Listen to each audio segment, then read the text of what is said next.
चलिए सभी दोस्तों को सुप्रभात।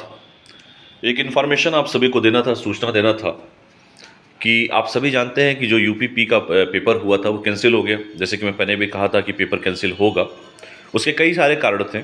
पहला कारण तो यही था कि 55 लाख रजिस्ट्रेशन हुआ था। तो सरकार जो है बच्चों को निराश नहीं करती। इसका अगर देखा जाए रीजनिंग के तरीके से, अगर इसे सोचा जाए, क्योंकि अगर एक परिवार में 4 लोग भी अगर हैं और 4 लोग भी वोट नहीं देते हैं तो 2 करोड़ तो वैसे ही चले गए भाई। 2 करोड़ के आसपास तो लोग वैसे ही वोट नहीं देते यूपी में। तो सरकार के ऊपर दबाव था और चूंकि पेपर आउट हुआ था, ये सब सारे साक्ष्य प्रस्तुत भी हुए थे, इसलिए पेपर कैंसिल हुआ।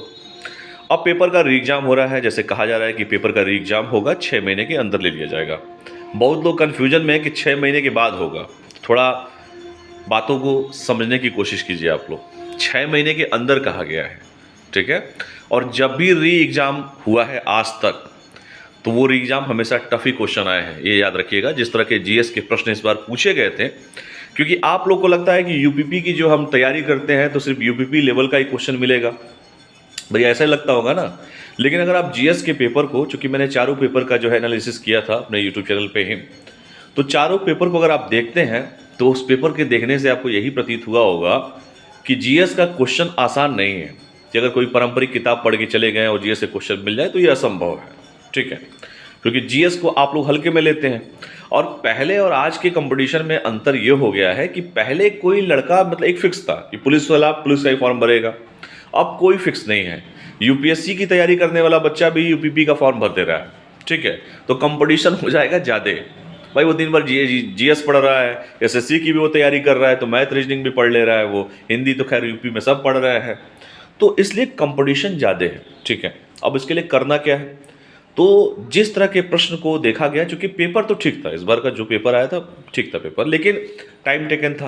और मैं बार बार कहता हूं कि हिंदी और जीएस को सबसे पहले करने की कोशिश कीजिए, और सबसे कम समय यही दोनों लेते हैं। जो इस मैनेजमेंट को सीख जाएगा वो हमेशा सिलेक्शन पाएगा, वो किसी भी परीक्षा में। तो जीएस का एक बैच मैं स्टार्ट कर रहा हूँ। परीक्षा ओरिएंटेड ही होगा, जो भी पेपर आपके होने, क्योंकि पेट का भी पेपर होने वाला है इसी साल आप लोगों का। इसके साथ साथ जो है आपका जो है यूपीपी का पेपर है, यूपीएसआई का पेपर है, और आरपीएफ का पेपर, बहुत सारे पेपर होने वाले हैं इसी साल होने वाले हैं, और सब में जीएस काम देगा। तो 1 मार्च से दिन में 3 बजे से जो है जीएस का क्लास चलेगा। क्लास मैं ही लूँगा।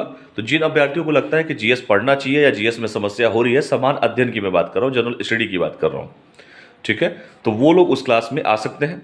पता बताने की जरूरत तो है नहीं, मां शारदा लाइब्रेरी सभी देखे ही होंगे, बैतालपुर में है, ठीक है।